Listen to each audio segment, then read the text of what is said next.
What are you going to do for parts of Canada that were experiencing decline even prior to Trudeau? Sorry for the hard question. No, it's a good question. It's an important question. Every single day in Trudeau's Canada, something is going wrong. Today, we've got CP Rail and CN Rail. We're talking about the rail strike. We're going to get some more details on that. But before that, we've got Jagmeet Singh pretending to be a prime minister. He's puffing his chest out, put on his big boy pants, and he's asked about whether he'll break his coalition with Justin Trudeau regarding the rail strike. He really thinks he's in control, but really he's just a fool. So just to set this up, this press conference, he's bought some baby formula and a bag of apples. He keeps doing this every single time. Then he calls out Loblaws. It's the same thing every time with this guy. A bag of apples costs $9. These two items, just two items, almost $80. How is that acceptable? How is that okay that families are spending $70 for this? Look at this. This is all it is. Jagmeet, just break your coalition call election. Get rid of the carbon tax. Problem solved. You know this. It's all about the pension. $70 for this and almost $10 for this bag of apples. They're doing it again. They're ripping off people. And Justin Trudeau's solution was to tell you to look at grocery rebates or grocery flyers. Jagmeet is hilarious. We're not going to listen to this nonsense, but he's asked later about his coalition. You said earlier on that question for Mr. Singh about today's rail stoppage, you said earlier on the picket line that you would vote against any Liberal back-to-work legislation, even if it's a confidence vote. So my question is, if it comes to that, if you do end up voting against the Liberals in your confidence vote, would that break your supply and confidence agreement with that budget? Well, we made it very clear that we would always oppose back-to-work legislation. I made that very clear to Justin Trudeau. I looked him right in the eyes. I said, we will never support any back-to-work legislation. Never count on us. You'll have to go to Conservatives, who are the enemy of working people. You can go to yourself, because we know that Liberals have sold out working people again and again with back-to-work legislation, forcing them back to work, undermining their rights. So if that's the path the Liberals want to go, we're going to fight them every step of the way. We made it very clear. I said, whether it's confidence or not, I don't care. We're going to vote against any measure that attacks working people. Back to work, binding arbitration, we'll be voting against it. We'll be fighting it every step of the way. I made that abundantly clear to Justin Trudeau, and I make that clear again today. So he is in favor of 3,000 people not being forced to go back to work at the expense of 41 million people. Are you kidding me? It should be against the law to shut down the railroads in this country. There's only two. CP and CN. That's it. We're going to listen to what he said in the other interview. We're playing this in reverse because I want you guys to see his response here, the whole back to work legislation, coalition, that whole thing. And then I've got a video here which really explains the whole situation. It is a bad situation to have the railroads offline. It's $1 billion a day our country loses. It destroys the economy. It destroys people's lives and livelihoods. It destroys the country. So we got another one here out in Montreal, and the same thing. He's asked about the railroad and his coalition. You were asked in French, but in English, if the Liberal government enacts back-to-work legislation, would that be enough for you to pull out of the supply and confidence agreement? Well, we said at the very beginning, when we forced the Liberals to move forward on things like dental care, when I forced Justin Trudeau to move forward on pharmacare, we said, if you ever think that you could bring in back-to-work legislation and call it a confidence vote, we will vote against that every single time. We made it very clear. So they know we will not support any interference, not just back-to-work legislation, but any interference. If it comes to Parliament, we will be voting against it. We will oppose it. We will make it very clear. We're the only ones, the only party that will always stand in solidarity with working people. You know who's on your side when you're in a fight. You Democrats will always be on the side of workers. Pierre Poilievre will never be seen at a picket line. Justin Trudeau will never be seen at a picket line. We're here because we care. Oh, please, Jagmeet, you'll never be seen at a picket line either. Come on. Work legislation ever appropriate in your view? Never? Never. We should always negotiate. Particularly the message it sends is that it rewards bad behavior. It rewards an employer if they lock out their workers, if they mistreat their workers, they don't have proper safety, and they say, you know what, we know anyways, we'll get the outcome we want because the government will just do it back to work or force arbitration. That's why we have to make a clear line in the sand. Never. We should always negotiate fairly, put pressure on getting a fairly negotiated solution, but never force the workers back. That undermines not just these workers, but in any future conflict. It'll send a message that employers can just disrespect their workers. That's wrong. What about the workers want to work? They're being locked out by CN and CP. The railroads supports the entire country. Everything gets shipped on these rail cars. A large majority, 90% of wheat, like all the crops, big screen TVs, whatever, you name it. There's a well-made video here that's really in-depth on the entire situation here. Let's go through this. Workers at Canada's two major railways are on the brink of a strike at the same time. That means all the goods that make their way through the country by rail will stop, with no real alternative. One word, catastrophic. There has never been a rail strike where both carriers went on strike at the same time. The economic impact would be catastrophic, quite frankly. It's a very unprecedented situation for us. Normally, these two railways, Canadian National and Canadian Pacific Kansas City, negotiate their labor contracts in different years to avoid exactly this. But last year, the government gave one company an extension on those negotiations so that it would have time to incorporate new rules that had been imposed on the industry. That means both companies' contracts expired at the same time, and now both are in a position to strike. So some bonehead idiot in the Liberal government postponed one of those contracts, so now they can both strike at the exact same time. It's once again, the Trudeau Liberals have done this to us. It's almost like they planned it this way. Oh gosh, the impact would be huge. We're just not in any shape to manage even a short-term blockade. Half of Canada's exports go by rail, and 2/3 of all freight that moves through the country, so that's goods shipped by bulk, that also moves by rail. $380 billion worth every year. The supply chain in Canada is dependent on rail service. And that rail service is really dependent on two companies, Canadian National and Canadian Pacific Kansas City. And you can see just how much of the country they serve. There are 43,000 kilometers of railway tracks in Canada. About 50% of those are CN, and 30% are CPKC. The other nearly 20% are passenger trains and local freight trains that, for the most part, operate within a province. If we had a different scenario, for instance, the grocery store goes on strike. So you don't go to Loblaws, you go to Longo's, you go to Sobeys, you go to whatever other grocery stores. This is a case where there are no others. There's CN and there's CPKC. Adding fuel to the fire, it's not just rail traffic that gets disrupted. It's also ports, which are critical to the flow of goods, because most of what comes through ports gets shipped by rail. If there are no trains to put that stuff on, the ports get backed up too. Yeah, and it's just going to mess up the entire economy. You can't have the ports not being emptied, then those ships are not going to pick up other stuff, then it just screws up everything. Literally everything will just stop if the railways are not functioning. That's worth repeating. Literally everything. We're talking goods like TVs and computers, big ticket purchases like cars, natural resources, oil, gas, and potash. Not to mention industrial chemicals, pharmaceuticals, grain. It all goes by rail, and it will be stuck wherever it is in transit. Or it may never leave the producer stores in the first place. That's if they have room for it. Consider the time of year. A lot of farmers are harvesting. 90% of grain produced moves by rail. I said it before, anything that goes against our farmers should be against the law. Without farmers, we don't have food. This should be the highest priority. You should not have anyone allowed to mess with the supply chains of farmers, of anyone. Depending on the size of the harvest, and it looks like kind of an average harvest this year, but they won't have enough storage for everything. Nobody can afford to have excess storage just in case. It doesn't make sense. And maybe you're thinking, okay, why don't we just take all those goods, those grains, for example, and put them on trucks to get them where they need to go? Well, there's a couple problems with that.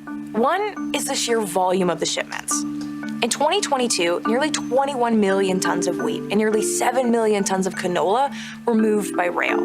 That's tens of thousands of tons every day. And think about it this way. It depends on your product, but typically one rail car will haul the equivalent of 4 trucks. And if you have 100 cars on a train, you need 400 trucks to carry the same load. And a lot of these freight trains travel double stacked. Double stacked, double the trucks. And if you had 800 trucks, say they had 800 trucks, just miraculously to start moving this stuff around, then all our highways would be plugged up. This can't be how this society runs. You can't have strikes, which destroys people's businesses. Trains are vital for shipping big loads, which is why industry depends on it so much, forestry and fuel. There isn't that kind of excess capacity in the trucking industry to just take over those shipments.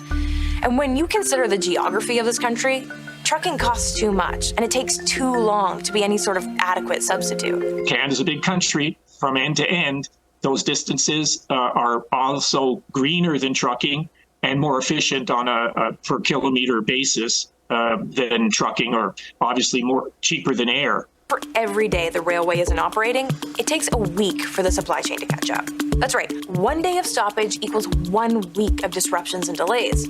And the delayed shipments will just keep piling up. Freight just keeps coming. It's like a river.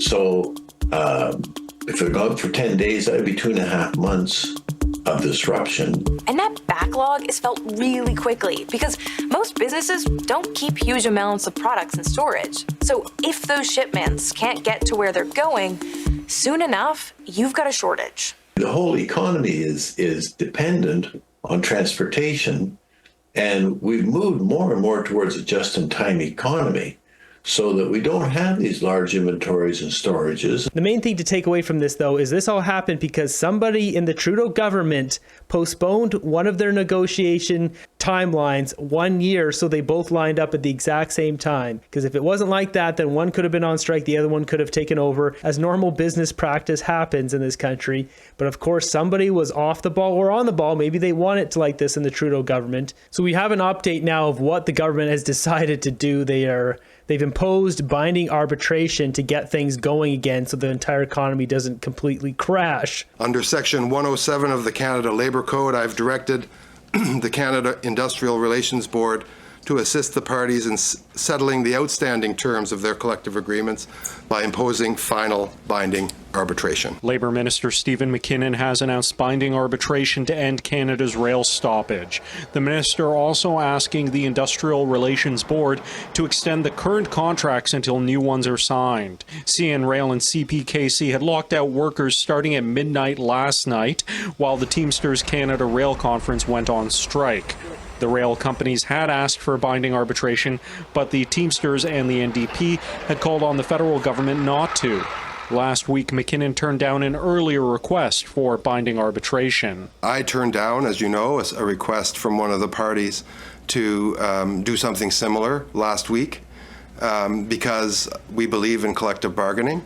We believe that with a deadline looming that we could see some progress at the negotiating table. We wanted to give it every chance of success, every chance to succeed.